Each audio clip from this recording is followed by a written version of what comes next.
सोलापूर बस स्थानकावर महिलांच्या सुरक्षेबाबत गंभीर चिंता निर्माण झाली आहे। संभाजी ब्रिगेडच्या कार्यकर्त्यांनी रात्री 10 वाजता स्थानकाची पाहणी केली। त्यावेळी सीसीटीव्ही कॅमेऱ्यांची कमतरता, अंधार, सुरक्षा रक्षकांची कमी संख्या, शौचालयांची दुरावस्था आणि महिलांसाठी अपुऱ्या सोयी यांचा धक्कादायक प्रकार उघडकीस आला। बस डेपोमध्ये सुरक्षेच्या अभावाचे प्रश्नही उघडकीस आले। पुण्यातील स्वारगेट प्रकरणानंतर सोलापूर बस स्थानक प्रशासन यंत्रणेची गंभीरता नसल्याचं दिसून आलं।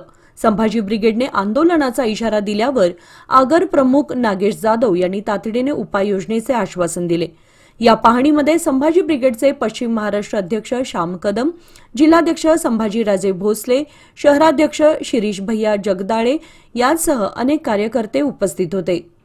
जिथं मुक्कामाच्या गाड्या थांबतात त्याचे दरवाजे वगैरे आता सध्या उघडे आहेत आणि जिथं गाड्या आपल्या मुक्कामी थांबतात तिथं अंधाराचं साम्राज्य आहे, लाईट नाही तिथं आणि बऱ्याच ठिकाणी सीसीटीव्ही कॅमेरे नाहीत, सुरक्षा गार्ड म्हणावं त्या पद्धतीनं नाहीत, फक्त 2 ते 3 सिक्युरिटी गार्ड दिसलेले आहेत आणि महिलांची जे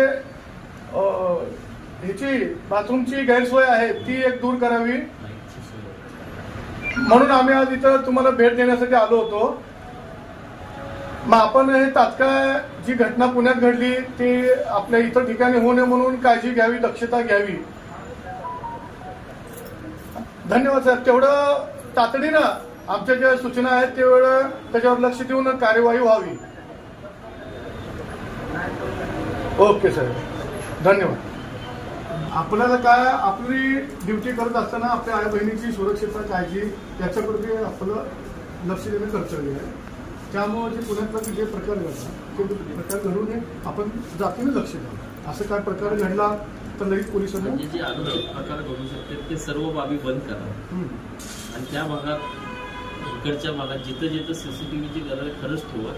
हे आता आपल्या ऑन रोड सीसीटीव्ही सगळीकडे आहे, तसं आपल्या आगारात तुम्ही व्यवस्था करू शकता, तशी वेगळी सोय करू शकता। आणि मेन आमचं काय आहे, जे रोड आहे डेपोते आणि तिथं गाड्या जे बंद आहेत तिथं एक बाजूला गेट आहे, एक बाजूला नाही। सुरक्षा रक्षक आतल्या बाजूला त्याची केबिन आहे, गेटवरनं कोण आत जाऊ शकतो किंवा त्या आतमध्ये गेलं, इकडच्या तर याला नाही आहे, साईज नाही आहे। तिथं अनुचित प्रकार जास्त घडू शकतो, कारण की जिथं लोक उभारतात किंवा तिथं घडू शकत नाही, पण अशा ठिकाणी करू शकतो। गेट बंद करायचं आयुक्तांनीच बंद केलं। कुठले आपले पोलिस इथं रडायला अडथळा होतो आणि ट्रॅफिक जाम होतं म्हणून बंद केलं।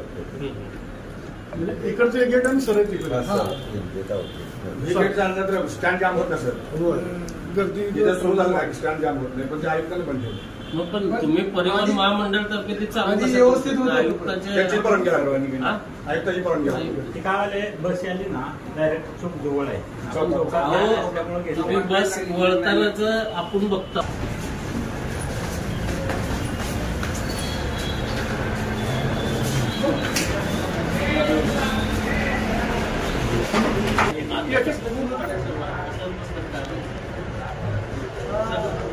पण स्वच्छता आहे बघा, किती घाण सुटलेले आहे।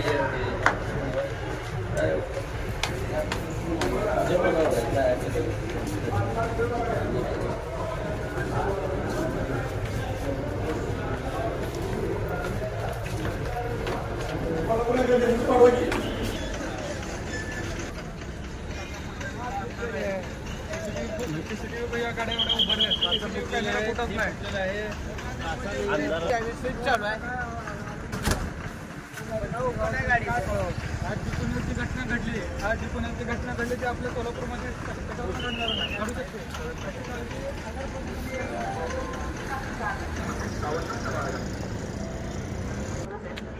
काल पुण्यात जे आपल्या माता भगिनीवर बस स्थानकात अत्याचार घडला त्या अनुषंगाने आज संभाजी ब्रिगेड सोलापूर शहर जिल्ह्याच्या वतीने मध्यवर्ती बसस्थानक सोलापूर येथे पाहणी करण्यात आली संभाजी ब्रिगेड तर्फे। त्यात आम्हाला सुरक्षेच्या जे साधनं आहेत, सीसीटीव्ही कॅमेरे असतील ठिकठिकाणी, लाईटची सोय, महिला जिथं गाड्या पार्किंग होतात तिथं पूर्णतः अंधार आहे, त्याचबरोबर कुठं भिंती तुटलेल्या आहेत जिथून अवैध प्रकार घडू शकतात, आणि कुठंही एवढा अंधार आहे सोलापूर बसस्थानकात की कुठंही कानाकोपऱ्यात असा प्रकार घडू शकतो. त्या अनुषंगाने आम्ही आपले आगार प्रमुख जाधव साहेब यांना संभाजी ब्रिगेडच्या वतीने सूचना दिलेल्या आहेत की लाईटची सोय सगळीकडे व्हावी. आगारात ठिकठिकाणी सुरक्षेच्या दृष्टीने CCTV कॅमेरे बसवावेत. महिलांसाठी बैठक व्यवस्था व्यवस्थित व्हावी. त्याचबरोबर भिंती जिथं तुटलेल्या आहेत त्या पूर्णतः बांधून घेण्यात यावे ह्या सूचना. आणि ठिकठिकाणी सुरक्षा रक्षक वाढवावेत. सुरक्षा रक्षकची कमतरता इथं आढळली ते वाढवण्याच्या सूचना आम्ही केलेल्या आहेत. त्या अनुषंगाने आगार प्रमुखाने आम्हाला ह्या आठवड्यात ह्या सर्व त्रुटी पूर्ण करून आम्ही व्यवस्थित सर्व करून ठेवतो आणि महिला भगिनींच्या सुरक्षेची काळजी घेतो हे आम्हाला आश्वासन दिलेलं आहे. जर हे आश्वासन त्यांनी ह्या आठवड्यात पूर्ण केलेलं नाही तर संभाजी ब्रिगेडच्या स्टाईलने आम्ही पूर्ण आंदोलन करू आणि आम्ही संभाजी ब्रिगेडच्या वतीने काय परिणाम भोगावे लागतील ते आगार प्रमुखाने परत भोगावेत. जय शिवराय.